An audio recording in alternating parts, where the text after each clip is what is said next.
In China, a long time ago, about 1200 years ago, there was a tavern called the Footbridge Tavern, which, strangely enough, was beside a footbridge near the city of Kaifengfo.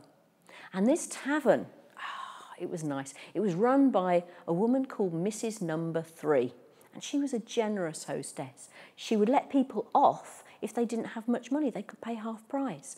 Her sheets were clean. There were no bugs in her beds. The food was generous and warm, and sometimes she would crack open a bottle of wine and share it with her guests. So she was quite popular.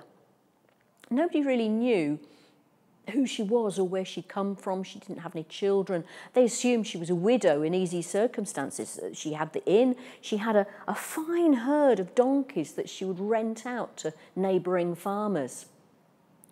Now, there was a man called Chow, who was a peddler. He would go from place to place with a pack on his back, going, say, buying a load of goods in City A, walking to City B and selling them with obviously a markup. Maybe he didn't sell all of them. He would buy some more goods in City B. He would walk to City C, and then he would sell the goods from City B and City A, and again at a markup. And then he would buy more goods in City C and go back to City A, and he would sell the goods from City C and City B and City A. And sometimes he would sell goods from City A that he carried all the way, saying, oh, you know, these goods, they have come by way of City B and City C. And everyone would say, oh, they're so much better than the stuff we get here. And they would pay double. So Chow, being on the road, as it were, peddling, he would go from place to place, and he was always on the lookout for a good, reasonably priced tavern.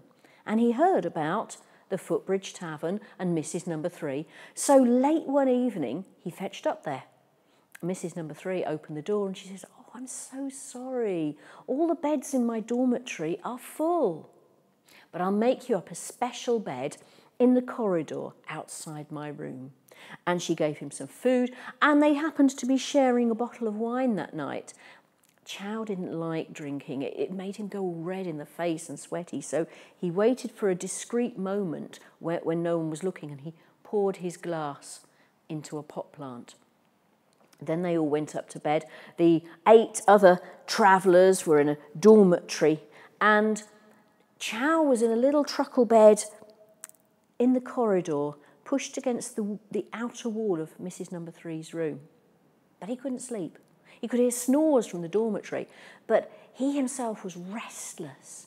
And when he heard Mrs. Number 3 moving about in her room in the middle of the night, he knelt up on his bed and he put his eye to a crack in the wall. And he saw Mrs. Number 3 take a box off a shelf. Inside the box, there was a little wooden man, a little wooden ox, a little wooden plough, a little hand mill. She took a glass of water, sprayed it all over the things, and the little man and the little ox came to life. The little man harnessed the plough to the ox, and then she put him down on the beaten earth floor of her room, and he ploughed an area of her floor about the size of a bathroom mat next to the fireplace.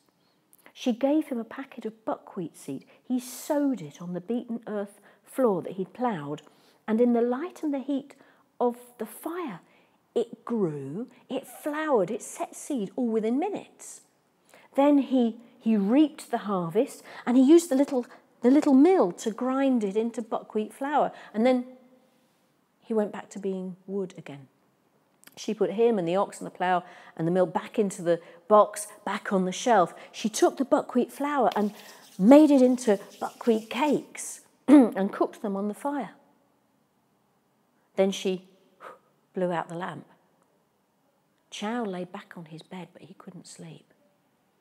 The next morning, all the travellers were ready to leave to get on with their journey, and Mrs. Number 3 greeted them at the door with a smile, saying, you mustn't go on the road without breakfast.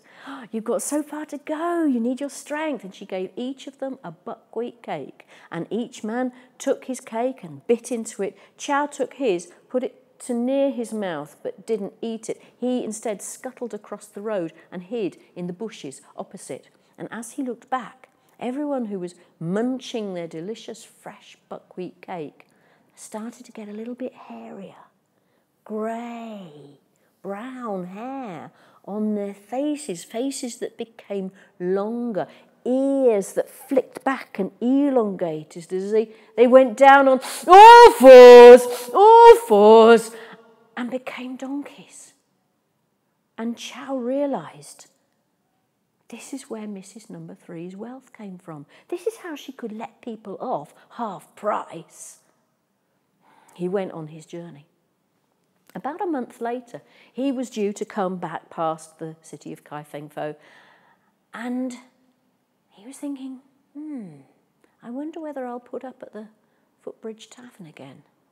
He went to a market. He bought a big paper bag full of buckwheat cakes. And that evening, he fetched up at the Footbridge Tavern, and Mrs. Number Three greeted him. She couldn't remember him. So much water had flown under the bridge since then. And he was the only guest that night. And she said, do you have any special requests? And he said, I'd like a good breakfast in the morning. Oh, that can be arranged, she said. And that evening, he put his eye to the crack. Yes, she was taking the box off the shelf again, getting out the little figures.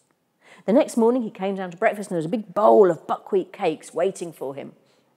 Mrs. Number Three had to go out and deal with some calls at the door. I think it was the wine merchant or something needed paying. And while she was out of the room, Chow took the opportunity to take a couple of her buckwheat cakes and swap them for a couple of the cakes in his paper bag.